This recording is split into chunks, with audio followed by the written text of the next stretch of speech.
வெண்முரசு. பிரயாகை 22. பகுதி 4. அனல் விதை 6. வாசிப்பது சந்தீப். உள்ளே குரல்கள் ஒலிப்பதை பத்ரர் கேட்டார். சற்று நேரம் கழித்து சிவந்த பட்டாடையும் காதுகளில் இரத்தின குண்டலங்களும் கழுத்தில் மகரகண்டியும் அணிந்து தடித்து குள்ளமான சிவந்த மனிதர் வெளியே வந்தார். அவரது உருண்ட முகத்தில் சிவந்த மெல்லியதாடி சுருண்டு பரவியிருந்தது. துருபதன் எழுந்து வணங்க, இடக்கையைத் தூக்கி ஆசியளித்தபடி, நான் உபயாஜன். பாஞ்சால மன்னர் எங்களை தேடி வந்ததில் மகிழ்கிறேன் என்றார். துருபதன் வியப்பை வெளிக்காட்டவில்லை. பத்ரர் ஏதோ கூற வாயெடுத்ததும் உபயாஜர் கையை அசைத்தபடி, எங்களைத் தேடி நிறைந்த கருவூலம் கொண்ட மன்னர்கள் மட்டுமே வர முடியும். அனைத்து மன்னர்களையும் நாங்கள் அறிவோம் என்றார். துருபதன் வணங்கி, ஆம், நான் பாஞ்சால மன்னன் துருபதன். இவர் என் அமைச்சர் பத்ரர் என்றார். பத்ரர் தன் தோளில் இருந்த தோல்பையை அவிழ்த்து அதனுள்ளிருந்து சில இரத்தினங்களை எடுத்து அவர் முன் பரப்பி வைத்து, இது எங்கள் முதல் காணிக்கை என்றார். உன் கோரிக்கை என்ன என்றார் உபயாஜர், அவற்றை ஏறிட்டும் பார்க்காமல். துருபதன் அவரை நோக்காமல், நான் அவமானப்படுத்தப்பட்டவன் என்றார். ஆம், அத்தகையோரே எங்களைத் தேடி வருகின்றார்கள். உபயாஜரின் உதடுகள் ஏளனம் கொண்டு விரிந்து புன்னகையாயின. துருபதன் சினத்துடன் முன்னால் சாய்ந்து, க்ஷத்ரியர் போரில் வீழ்வதும் இறப்பதும் புதிதல்ல, ஆனால் நான் அவமதிக்கப்பட்டேன் என்றார். உம்மை அவமதித்து அந்த நெடுநாள் நண்பன் யார்? துருபதனின் வியப்பை அவர் மீண்டும் ஏளன சிரிப்புடன் உதறினார். எப்போதுமே தீராத குரோதங்கள் அப்படித்தான் ஏற்படுகின்றன. அவர் பெயர் துரோணர். பரத்வாஜ முனிவருக்கும் நாணலில் பாய்முடியும் பெண்ணுக்கும் பிறந்தவர். சிறுவயதில் நான் பரத்வாஜரின் மாணவரான அக்னிவேசரிடம் வில்வித்தை கற்றேன். அப்போது துரோணர் என் சாலைத் தோழரும் ஆசிரியருமாக இருந்தார் என்றார் துருபதன். பிறகு வளர்ந்து பாஞ்சால மன்னனான பிறகு நீர் அவரை அவமானப்படுத்தினீர், இல்லையா? கதை எப்போதுமே ஒன்றுதான். உபயாஜர் உடல் குலுங்க சிரித்தார். அந்த அவமதிப்பை வெல்ல அவர் உம்மை போரில் தோற்கடித்து அவமதித்துவிட்டார். நீர் பழிவாங்க விரும்புகிறீர். ஆம், நான் அவரை பழிவாங்க வேண்டும். என் தலையை அவர் தன் கால்களால் தொட்டார். அவரது தலை என் கால்களில் உருள வேண்டும். வைதிகரே, அது நிகழ்ந்தாக வேண்டும். இல்லையேல் எனக்கு விண்ணுலகிலும் நிறைவில்லை என்றார் துருபதன். அவரது முகத்தை ஓரவழியால் நோக்கிய பத்ரர் அஞ்சி சற்று பின்னடைந்தார். அவர் ஒருபோதும் கண்டிராத புதிய ஒரு மனிதர் துருபதனில் தோன்றி நின்றிருந்தார். குரோதம் உப்பு போல மன்னரே, அதுதானிருக்கும் பாண்டத்தையே முதலில் அழைக்கும் என்றார் உபயாஜர். எனக்கு அறிவுரைகள் ஏராளமாக கிடைத்துவிட்டன வேதியரே. அவை என் குரோதத்தியில் அவியாகின்றன. இந்தக் குரோதம் இனி என்னில் இருந்து அணையப் போவதில்லை. மறுமையிலும் இதன் வெம்மை என்னை விடாது. உபயாஜர் கழிவிறக்கம் நிறைந்த முகத்துடன், இந்தச் சங்கிலியை இப்படி தலைமுறைகள் தோறும் வளர்த்து மானுடகுல முடிவு வரை கொண்டு செல்லலாம் துருபதனே. குரோதம் என்பது அக்கினி போன்றது. அக்கினி மகா அக்கினியையே பிறப்பிக்கிறது. பிறக்கட்டும். அந்த அக்கினியில் நானும் என் தலைமுறைகளும் எரிந்தெழுகிறோம். வைதிகரே, என் நெஞ்சுக்குள் அக்கினி எரிகையில் நான் எங்கும் நிம்மதியாக வாழ முடியாது என்றார் துருபதன்.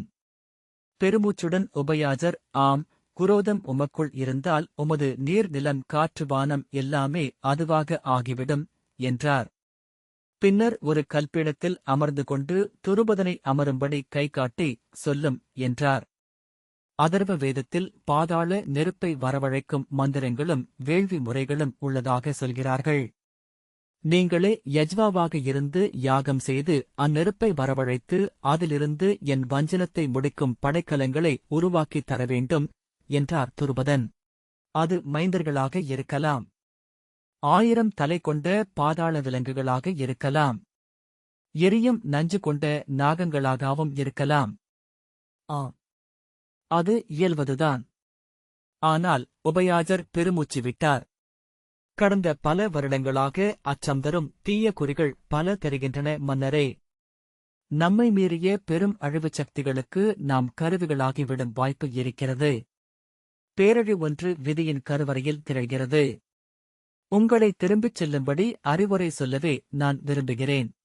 துருபதன் முன்னால் சாய்ந்து, தாங்கள் விரும்பிய செல்வத்தை நான் அளிக்க முடியும், என்றார். செல்வத்துக்கு என்ன பொருள் மன்னரே? அது அளிக்கும் பயன் மட்டுமல்லவா அது? எங்களுக்கு செல்வம் தேவைப்பட்ட காலம் ஒன்றிருந்தது. பெரும் வேள்விகளை நாங்கள் செய்ய வேண்டியிருந்தது. எங்கள் அறிவின் முழுமைக்காக அவை தேவைப்பட்டன. உபயாஜர் தன் சிவந்த சுருள்தாடியை வருடி கசப்புடன் புன்னகை செய்தார். எங்களுக்கு அறிவே செல்வத்தின் பொருளாக இருந்தது. சில வருடங்கள் முன்பு வரை அவர் முகம் ஆழ்ந்த சிந்தனையில் குனிந்தது. அறிவென்றால் என்னவென்று அறியும் வரை, என்றார். பாரத வருஷத்திலேயே அதர்வ வேதத்தில் உங்களுக்கு இணையான பண்டிதர்கள் இல்லை என்பது எங்கும் தெரிந்த உண்மை, என்றார் பத்ரர். ஆம், அது ஒரு வகையில் உண்மை, என்றார் உபயாஜர். தட்சண தேசத்தில் விந்திய சிருங்கத்தில் நாங்கள் வேத மாணவர்களாக இருந்தபோது 3 சாத்வீக வேதங்கள் மட்டுமே அனைவருக்கும் கற்பிக்கப்பட்டன. இறுதியில் ஞான முழுமைக்காக அதர்வ வேதத்தின் மிகச்சிறிய பகுதியும் கற்பிக்கப்படும். ஏனென்றால் அதர்வ வேதம் அதமவேதம் எனப்பட்டது. அது மானுட இச்சைகளை ஆளும் தெய்வங்களை நோக்கி பேசுகிறது. திருஷ்ணையைக் கொண்டு விளையாடும் பூதயாகங்களை விவரிக்கிறது. எங்கள் ஆசிரியர் அதர்வம் என்ற சொல்லையே தன் நாவால் சொல்ல மாட்டார். 4வது என்று மட்டுமே சொல்வார். ஆனால் மறைக்கப்பட்ட பகுதி மீதே எங்கள் ஆர்வம் சென்றது. முதல் 3 வேதங்களைக் கற்று கரை கடந்ததும் எங்கள் ஆர்வம் முழுக்க அதர்வத்திலேயே நின்றது. அதர்வ வேதம் பாதாளங்களின் ஞானம். உரிய முறையில் விவேகத்தின் ஒளியால் வழி நடத்தப்படாவிட்டால் அது இருளை நோக்கிக் கொண்டு சென்றுவிடும் என்று முன்னோர் எச்சரித்திருக்கின்றனர். ரிஷிகள் மட்டுமே வேதம் கற்ற காலத்தில் அதர்வ வேதமும் முழுமையாக இருந்திருக்கிறது. பின்பு ஒவ்வொரு காலத்திலும் அதன் ஒரு பகுதி அழைக்கப்பட்டது. மன்னர்களுக்காகவும் வணிகர்களுக்காகவும் வேதம் ஓதப்படும் இந்த யுகத்தில் அதர்வத்தின் சில துளிகளே எஞ்சியிருக்கின்றன என்றனர். ஆனால் எங்கள் குருநாதரின் இல்லத்து நிலவரையில் மிக ரகசியமாக செம்புப் பட்டயத்தில் பொறிக்கப்பட்ட அதர்வ வேத பிரதி ஒன்று இருப்பதை அறிந்தோம். அதர்வ வேதம் மட்டுமே அவ்வாறு எழுதி பாதுகாக்கப்படுகிறது. ஏனென்றால் அதை சுருதியாக ஓதி நிலைநிறுத்தும் குருகுலம் ஏதும் இல்லை. அப்பிரதியில் மிகச்சிறு பகுதியைத் தவிர மீதி பெரும்பகுதி பற்பல தலைமுறைகளாக எவராலும் வாசிக்கப்பட்டதில்லை. என் தமையனார் அந்த பிரதியை திருடி எடுத்தார். நாங்கள் அதை இங்கு கொண்டு வந்தோம். அதில் சொல்லப்பட்ட வேள்விகளை செய்யத் தேவையான செல்வத்துக்காக அது குறிப்பிடும் சிறு அபிசார கர்மங்களை பிறருக்கு செய்து தர ஆரம்பித்தோம். உபயாஜர் பெருமூச்சு விட்டார். அன்று எங்கள் எண்ணத்தில் ஞானம் என்பது தன்னளவிலேயே உயர்வானதாக இருந்தது. மனிதனுக்கு அயலான விலக்கப்பட்ட ஞானம் எதுவுமே இல்லை என்பார் என் தமையனார். அறிவை அடையும் வழிகளையெல்லாம் அந்த அறிவை நியாயப்படுத்தும் என்பார். மனிதனுக்கு அறிதல் என்பது இறைசக்திகளால் அளிக்கப்பட்ட ஆணை. சின்னஞ்சிறு கைக்குழந்தை அதற்குள் பிரக்ஞை கொளுத்தப்பட்ட கணம் முதல் அறிவு என்று தேட ஆரம்பிக்கிறது. அறிவு தூயது, மகத்தானது, நன்மை பயப்பது என்று நாங்கள் எண்ணினோம். நாங்கள் அறிவையே பிரம்மம் என்று எண்ணிய குருமரபினர். பிரக்ஞானம் பிரம்ம என்பதே எங்கள் ஆப்த மந்திரம். உங்கள் தமையனார் இப்போது எங்கே இருக்கிறார் என்று பத்ரர் கேட்டார்.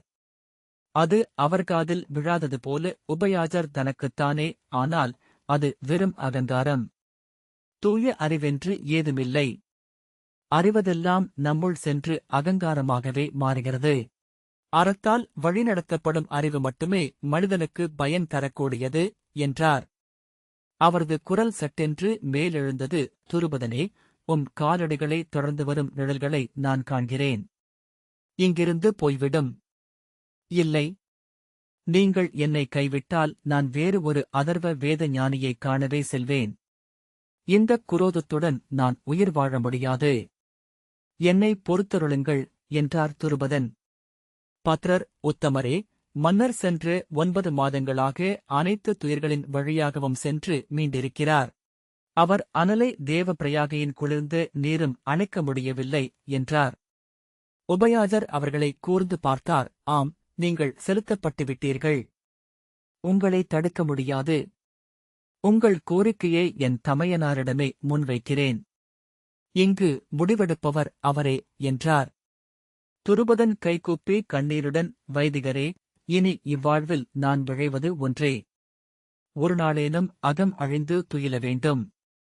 காலையில் நிறைந்த உள்ளத்துடன் விழித்தெழ வேண்டும். மறுநாளே நான் இறந்தாலும் நன்றே. இல்லையேல் என் ஆன்மாவுக்கு அமைதியில்லை என்றார். செல்க, நாங்கள் வந்து சேர்கிறோம் என்றார் உபயாஜர். வேள்விக்குடில் கட்டப்பட்டு உபகார்மிகர்கள் அனைவரும் வந்து சேர்ந்த பிறகே முதல் யஜ்வாவாகிய மகாயாஜர் காம்பிலியத்துக்கு வந்து சேர்ந்தார். யாகம் நடக்கும் தகவல் மிக ரகசியமாக வைக்கப்பட்டு, யாகபூமி பலத்த காவலில் இருந்தபோதும் எல்லா செய்திகளும் உடனடியாக காம்பிலிய தெருக்களிலும் வணிகர்கள் வழியாக பாஞ்சால தேசமெங்கும் பரவிச் சென்றன. யாஜரைப் பற்றி கிராமங்கள் தோறும் பலவிதமான கதைகள் பிறந்தன.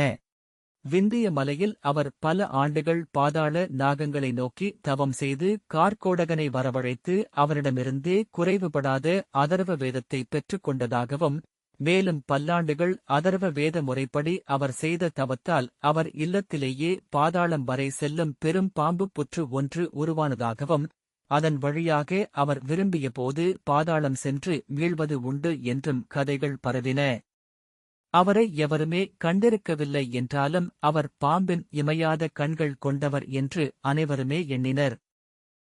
யாஜர் அதிகாலையில் இரு கரிய மலர்களால் சுமக்கப்பட்டு வந்த பட்டுத் துணியாலான மஞ்சளில் வந்து அரண்மனை முற்றத்தில் இறங்கியபோது அவரை வரவேற்க உபயாஜரும் துருபதனும் அவரது பட்டத்தரசியும் மைந்தர்களும் அமாத்தியர்கள் ஊர்ணநாபர், அஸ்ராவியர், கீர்த்திசேனர் ஆகியோரும் படைத்தளபதி உபேந்திரபலனும் மங்கலப் பொருட்களுடன் காத்திருந்தனர்.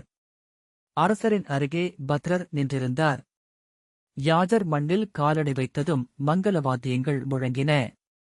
துருபதனும் அவன் பட்டத்தரசியும் அவரது கால்களில் மஞ்சள் அரிசியையும் மலர்களையும் தூவினர். யாஜரின் தோற்றம் முதலில் அனைவருக்குமே ஏமாற்றத்தை அளித்தது. ரோமமே இல்லாத மெல்லிய குள்ளமான உடலின்மேல் நடுங்கியபடியே இருந்த தலை, சுருக்கங்கள் அடர்ந்த சிறு முகத்தில் புடைத்துத் தெரிந்த மூக்குக்கு இருபக்கமும் சிறிய ஒளிரும் கண்கள் கொண்ட அந்த மனிதர் ஓர் உலர்ந்த வௌவால் போலிருந்தார். அவரில் இருந்த குறைபாடு என்ன என்று சற்று கழித்தேதான் தெரிந்தது. அவர் உடம்பில் எங்கும் ஒரு மயிர்கூட இல்லை. அம்மாதிரி ஏதோ ஒரு வேறுபாடு அவரிடம் இருக்குமென அனைவருமே எதிர்பார்த்தும் இருந்தார்கள் என்பதனால் அந்த அறிதல் அவர்களுக்கு ஓர் ஆழத்து உவகையையே அளித்தது. யாஜர் அனைவருக்கும் ஆசி அளித்த பின் தம்பியிடம் மிக மெல்லிய குரலில், ஏற்பாடுகள் முடிந்தனவா என்றார். அவர், ஆம், இனி தங்கள் சொற்களே மீதி என்றார். துருபதன் வணங்கி, தாங்கள் கோரிய அனைத்தும் சித்தமாயிருக்கின்றன வைதிகரே. தங்கள் ஆணைக்கென என் படைகளும் கருவூலமும் அரசும் என் வாளும் தலையும் காத்திருக்கின்றன என்றார். அரண்மனையில் இளைப்பாறிய பின் மாலை யாஜர் யாகக் குடிலில் கரடித்தோல் விரிக்கப்பட்ட ஆசனத்தில் அமர்ந்து, துருபதனே, நீ இந்த யாகத்தின் யக்ஞ எஜமானனாக பொறுப்பேற்கவிருக்கிறாய். இதன் விளைவுகள் அனைத்துமே உன்னைச் சேர்ந்தவை. ஆகவே நீ இதைப்பற்றி முழுமையாக அறிந்தாக வேண்டும். தம்பி சொல்லியிருப்பான், ஆயினும் நான் அவற்றை மீண்டும் சொல்லியாக வேண்டும் என்றார். துருபதன், தங்கள் சொற்களுக்காக காத்திருக்கிறேன் என்றார். மன்னனே, வேதங்களில் 4வது இடம் வகிப்பது அதர்வ வேதம். இது சாத்விக பாவமுள்ள மற்ற வேதங்களில் இருந்து முற்றிலும் மாறுபட்டது.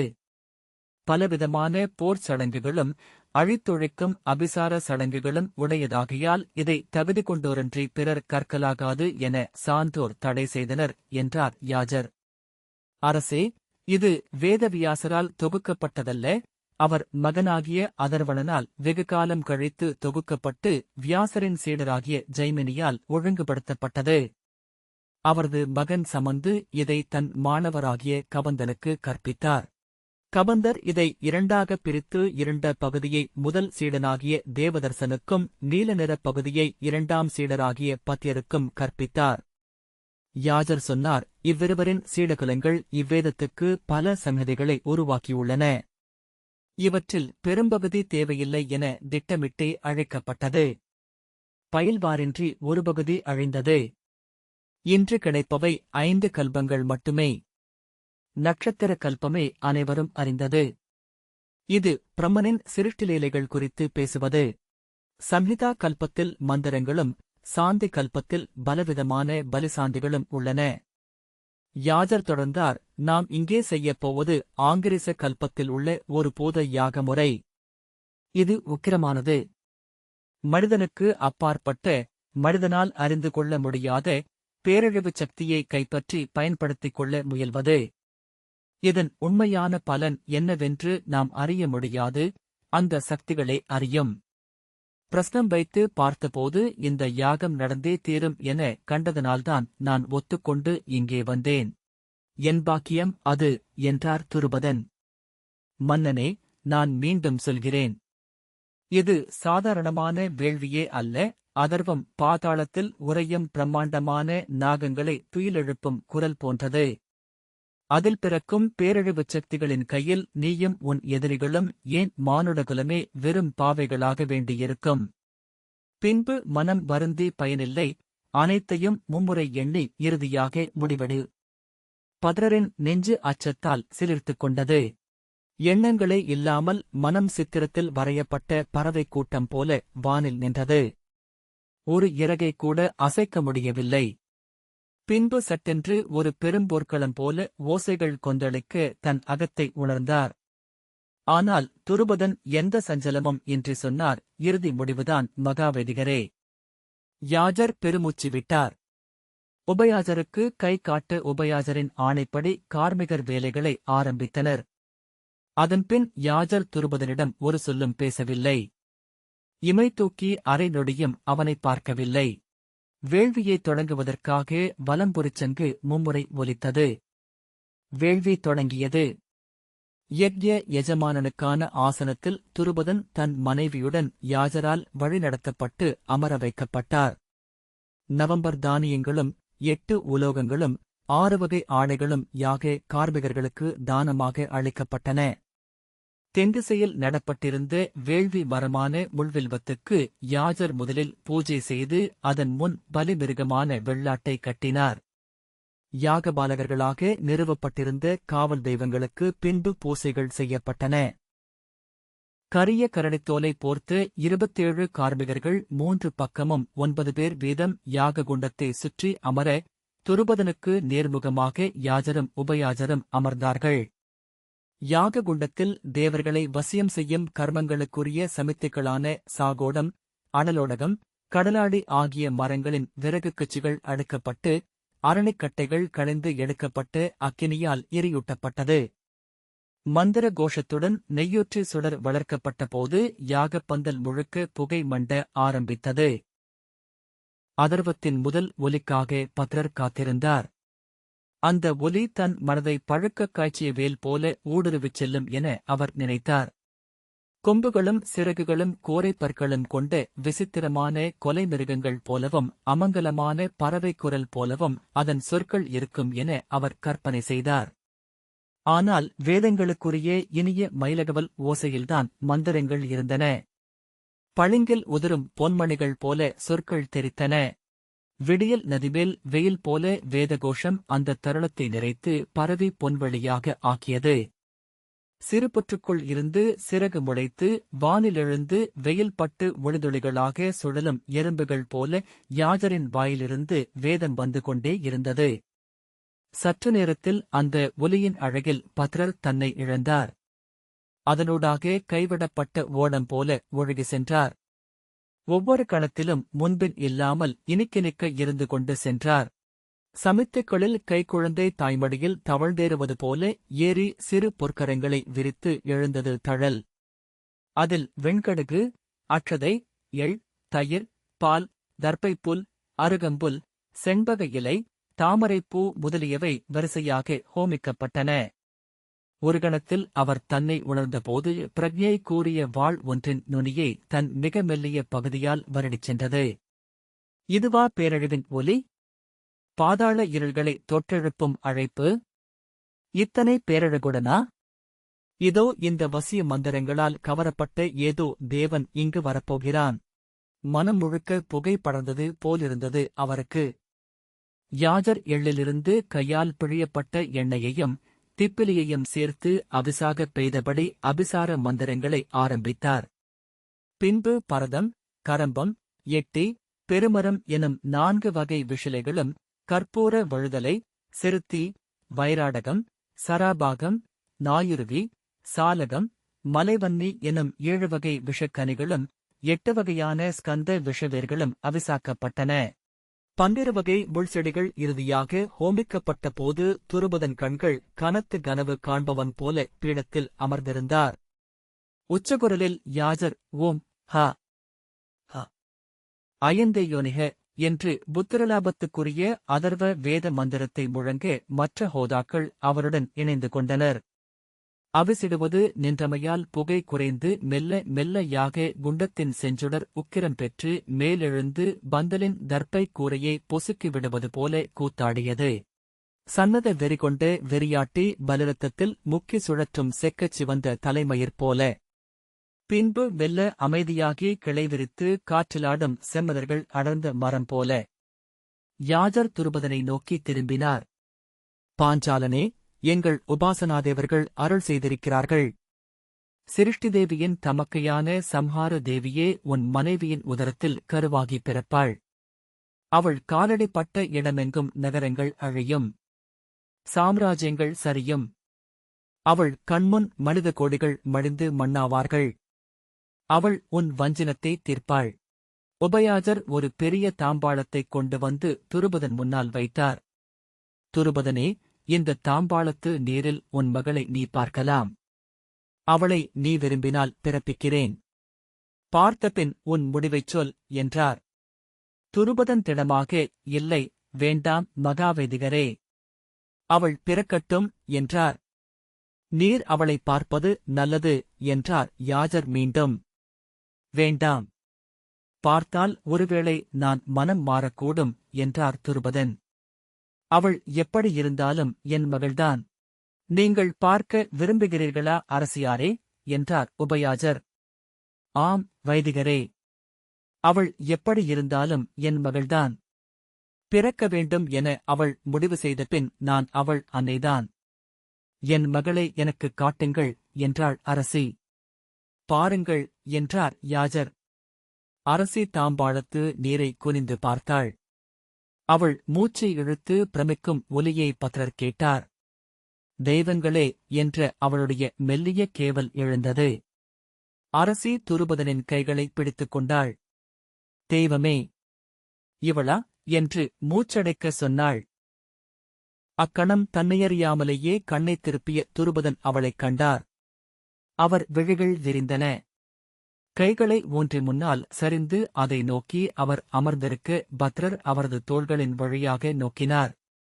தாம்பாளத்தில் அத்தனை பெருங்காவியங்களின் வர்ணனைகளையும் வெறும் சொற்களாக ஆக்கும் பேரழகி ஒருத்தி அவரை நோக்கி புன்னகை செய்தாள். அவளுடைய முதிரா இளமை, அவளுடைய தூய கன்னிமை, அவளுடைய கனிந்த தாய்மை என அவளே பலவாக தெரிந்து கொண்டிருந்தாள். ஒவ்வொரு மாற்றத்திலும் முன்னதை விருந்தோற்றமென காட்டுமளவுக்கு மேலும் அழகு கொண்டாள். வைதிகரே, இவளா என்றார் துருபதன். ஆம், இவளேதான் இந்த பேரழகியா என்று மூச்சு போல கேட்டார் துருபதன். யாஜர் சிரித்து, மாயையின் அழகு கண்டு விஷ்ணுவே மயங்கினார் என்கின்றன நூல்கள் என்றார். துருபதன், யாஜ மகாபாதரே, இவள் குணமென்ன என்றார். ஒவ்வொரு அணுவிலும் சக்கரவர்த்தினி. சிறுமை தீண்டாதவள். ஞானமும் விவேகமும் கருணையும் ஒன்றான குலமகள். மானுட குலத்தின் நினைவில் என்றும் நிலைக்கும் அன்னை. உன் குலத்தின் தெய்வமே இனி இவள்தான். மகாவேதிகரே, இவளுக்கு தந்தையாவதை விட எனக்கு என்ன பேறு இருக்க முடியும்? இவள் என் கைகளில் தவழ்ந்தால் என் பிறவிக்கு வேறென்ன முக்தி தேவை? இவள் என் மகள். இனி இவளுக்குரியது என் குலம். இவள் பெயர் திருபதி. இனி இவள்தான் பாஞ்சாலி. கைகள் நடுங்க அந்த நீரை தொடப்போனார். கனவு கலைவது போல அது கலைந்தது. ஆனால் என்று ஏதோ சொல்ல நாவெடுத்தார் யாஜர். பின்பு புன்னகையுடன், அவ்வாறே ஆகுக என்றார். உபயாஜர் வேள்விச்சாலையை திரும்பி நோக்காமல் விலகிச் செல்க என்று ஆணையிட்டார். ஆனந்தக் கண்ணீர் நடுங்கும் முகத்துடன் மனைவியை அணைத்துக் கொண்டு துருபதன் யாகசாலை நீங்கினார். யாககுண்டத்தில் தன் கையின் கடைசி சமித்தையும் அர்ப்பித்துவிட்டு யாஜர் வெளியே வந்தார். நெருப்பு எழுந்து யாக விருட்சத்தைத் தொட்டது, யாகசாலை மேல் எழுந்து வானின் இருளை நோக்கி துள்ளியது. வெண்முரசு அனைத்து விவாதங்களும். இந்த வாசிப்பை கேட்டதற்கு நன்றி.